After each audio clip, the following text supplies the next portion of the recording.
Hello and welcome you all. Today we are going to discuss about RNA world hypothesis. So Oparin हेल्डेन theory of chemical evolution हमने study कर ली and उसको support करने वाले थे Miller and you're experiment. तो उन्होंने हमें बताया कि लाइफ जो है अर्थ पर वो नॉन लिविंग थिंग्स से ही क्या बनी है, लिविंग थिंग्स बने हैं।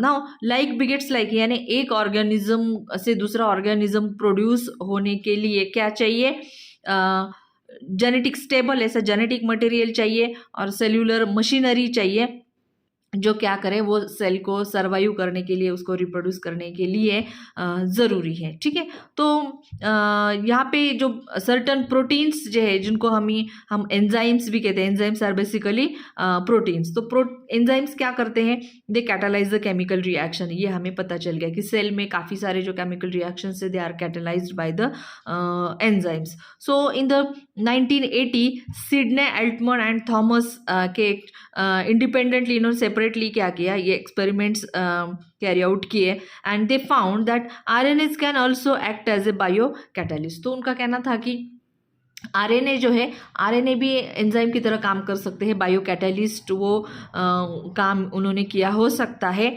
This catalytic RNAs are called as a ribozymes. तो उन्होंने उन कैटालिटिक मॉलिक्यूल्स को या फिर आरएनएज को क्या कहा, राइबोजाइम्स कहा। ठीक है, अब फॉर दिस डिस्कवरी, और ये डिस्कवरी के लिए उनको अल्टमन एंड केज को नोबेल प्राइज भी मिला इन द केमिस्ट्री इन 1989 में। ठीक है, नाउ अब ये जो डिस्कवरी है it is provided important support for the RNA world hypothesis. यानी आरएनए वर्ल्ड हाइपोथेसिस ये जो थियोरी है या हाइपोथेसिस है, इसको क्या कहेंगे, इसकी ये जो डिस्कवरी है ये आरएनए हाइपोथेसिस को सपोर्ट करती है।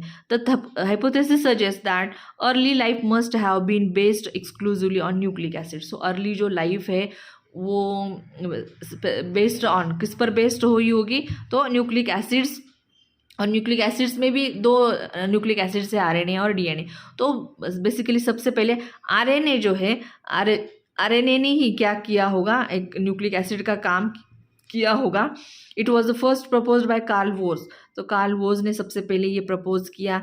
देन उसके बाद Francis Crick and Leslie Orgel, इन्होंने भी 1960 में आरएनए को राइबोजाइम्स कहा एंड उनका ये भी ये कहना था कि RNA is found abundantly in all living cell.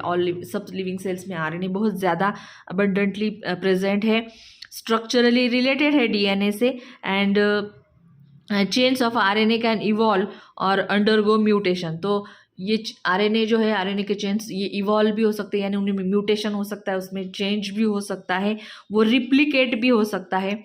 एक आरएनए दूसरे आरएनए को भी प्रोड्यूस करता है and they also catalyse the reaction, यानी वो एंजाइम का भी काम करते हैं, दूसरे रिएक्शंस को वो कैटेलाइज भी कर सकते हैं।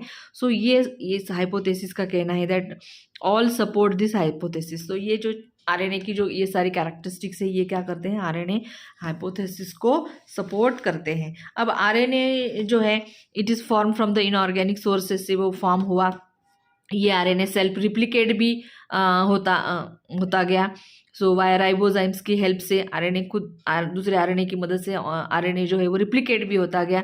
आरएनए ने कैटेलाइजेशन भी किया प्रोटीन सिंथेसिस में, यानी अमाइनो एसिड्स को एक दूसरे के साथ जोड़ने का काम भी किन्होंने किया, आरएनए ने ही किया। ठीक है, फर्दर मोर ये जो आरएनए है दे फॉर्म मेम्ब्रेन फॉर्मेशन उनके अराउंड हो गया, आरएनए के अराउंड, एंड वो फंक्शनैलिटी उसमें आ गई। नाउ ये जो आरएनए अराउंड, उसके अराउंड जो मेम्ब्रेन है उसने, अब वो आरएनए क्या करता है, डीएनए फॉर्मेशन के लिए कोड भी तो आरएनए ही लेके जाता है। आपने molecular inheritance of molecular basis study करा होगा, तो उसमें प्रोटीन सिंथेसिस या सेंट्रल डोग्मा ऑफ आपको प्रोसेस पता ही होगा कि ट्रांसक्रिप्शन प्रोसेस में जो इन्फॉर्मेशन लेके आता है डीएनए से कौन लेके आता है, आरएनए लेके आता है, एमआरएनए, और फिर ट्रांसलेशन होता है in the cytoplasm on ribosomes. तो basically RNA important role play करता है वहाँ पर भी। RNA codes both DNA and protein. So DNA कौन सा बनाना है, अगर डीएनए का रेप्लिकेशन भी है तो भी आरएनए इम्पॉर्टेंट रोल प्ले करता है, और प्रोटीन सिंथेसिस के प्रोसेस में भी आरएनए जो है इम्पॉर्टेंट रोल प्ले करता है। प्रोटीन्स को कैटेलाइज करने में यानी अमाइनो एसिड्स को जोड़ने में भी आरएनए का इंपॉर्टेंट रोल प्ले करता है. Okay, and then afterwards DNA becomes the master template. उसके बाद in the process of evolution RNA DNA जो है वो मास्टरपीस बन गया. और यहाँ पे कौन से एविडेंसेस हैं आरएनए हाइपोथेसिस को सपोर्ट करने वाले? एक तो एक बायोमोलिक्यूल लाइक एसिटिल को ए आपने पढ़ा होगा कि मॉलिक्यूल्स लाइक एसिटिल को ए जो है have a nucleotide in their molecular structure. So acetyl को ए जो है आपने अगर रेस्पिरेशन स्टडी किया है तो ग्लाइकोलिसिस प्रोसेस में glucose undergo the changes and through the variable steps it converts into pyruvic acid and then pyruvic acid converts into acetyl CoA then which after then enters into Krebs cycle. ठीक है, तो ये acetyl कोए के structure में nucleotide है. ठीक है, उसके बाद में एक मेजर एविडेंस क्या है? Is the existence of ribosome. Okay, ribosomes क्या? They are the protein assembly units ना. राइबोसोम का स्ट्रक्चर अगर देखे तो वो भी प्रोटीन और आरएनए से बने हैं. Then in the cell, then ये जो राइबोसोम्स है वो क्या करवाते हैं? ट्रांसलेशन प्रोसेस करवाते हैं.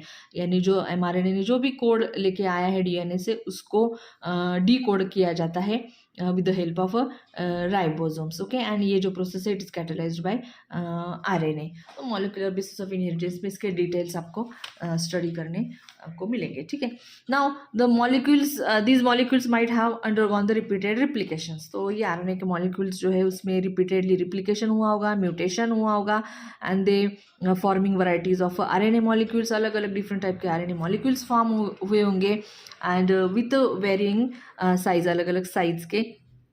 And then they perform the catalytic properties. तो उन्होंने कैटालिटिक प्रॉपर्टीज भी परफॉर्म की.